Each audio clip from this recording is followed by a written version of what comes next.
অনেক দিন থেকেই না লুচি খাওয়ার খুব মন হচ্ছিল, কিন্তু যা প্রচণ্ড গরম, তাই আর বানানো হচ্ছিল না।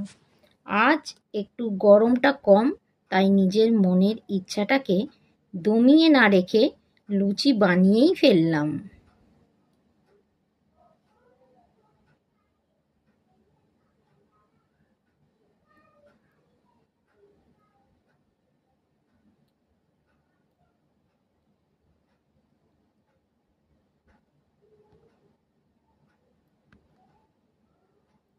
এবার একটা জায়গায় 4টে লুচি নিয়েছি, আর লুচির সাথে বেগুন ভাজা থাকবে না, এটা কি হতে পারে?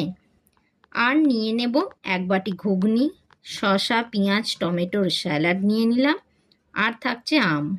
ব্যাস, এটাই আজ রাতের ডিনার। ডিনারটা কেমন হয়েছে বন্ধুরা? জানাতে ভুলবেন না কিন্তু।